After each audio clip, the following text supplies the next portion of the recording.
বিদ্যুৎ, কয়লা, ডিজেল কোনো কিছুরই প্রয়োজন নেই। দেশের প্রথম হাইড্রোজেন ট্রেনের উদ্বোধন করলেন প্রধানমন্ত্রী নরেন্দ্র মোদী। না লাগবে বিদ্যুৎ, না লাগবে ডিজেল জ্বালানি, শুধুমাত্র জলেই ছুটবে এই ট্রেন। ঘন্টায় 112 কিলোমিটার গতি, রয়েছে multi layer safety system. 2600 passenger বহন করতে সক্ষম দেশের সর্বপ্রথম হাইড্রোজেন ট্রেন। ট্রেনের ইঞ্জিনে লেখা নামো গ্রিন রেল। কেন লেখা হচ্ছে জানুন এই প্রতিবেদনে। ভারতের রেল পরিবহনে নতুন অধ্যায়ের সূচনা হলো। আজ শুক্রবার দেশের প্রধানমন্ত্রী নরেন্দ্র মোদী প্রথম হাইড্রোজেন চালিত ট্রেনের উদ্বোধন করলেন। হরিয়ানার জিন্দ স্টেশন থেকে যাত্রা শুরু করে এই ট্রেন, যা আপাতত পাইলট প্রকল্প হিসেবেই পরিচালিত হবে। ভারতীয় রেলের দাবি, এই ট্রেনের সবচেয়ে বড় বৈশিষ্ট্য হলো এটি বাইরের বিদ্যুৎ সরবরাহের উপর নির্ভরশীল নয়।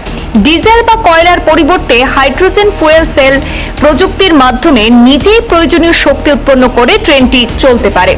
ট্রেনের ইঞ্জিনে লেখা রয়েছে নামো গ্রিন রেল।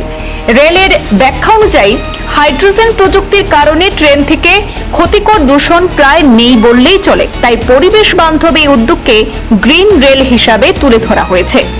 এই ট্রেনটি জিন্দ থেকে সোনিপত পর্যন্ত প্রায় 89 কিলোমিটার পথ অতিক্রম করবে।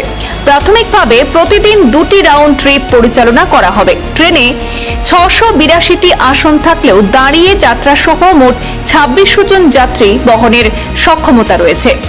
নিরাপত্তার দিক থেকেও বিশেষ গুরুত্ব দেওয়া হয়েছে। ট্রেনে রয়েছে মাল্টি লেয়ার সেফটি সিস্টেম, যা হাইড্রোজেন লিকেজ, অতিরিক্ত তাপমাত্রা, আগুন ও ধোঁয়া শনাক্ত করে প্রয়োজনীয় সুরক্ষা নিশ্চিত করবে। প্রযুক্তিগতভাবে এই ট্রেনে 1200 kilowatt hour fuel cell propulsion system ব্যবহার করা হয়েছে। ফুয়েল সেলের ভেতরে হাইড্রোজেন এবং অক্সিজেনের রাসায়নিক বিক্রিয়ার মাধ্যমে বিদ্যুৎ উৎপন্ন হয়, আর সেই শক্তিতেই ট্রেন চলাচল করে। এই প্রক্রিয়ায় উপজাত হিসাবে মূলত জল তৈরি হয়, যা একে পরিবেশ বান্ধব প্রযুক্তিতে পরিণত করেছে।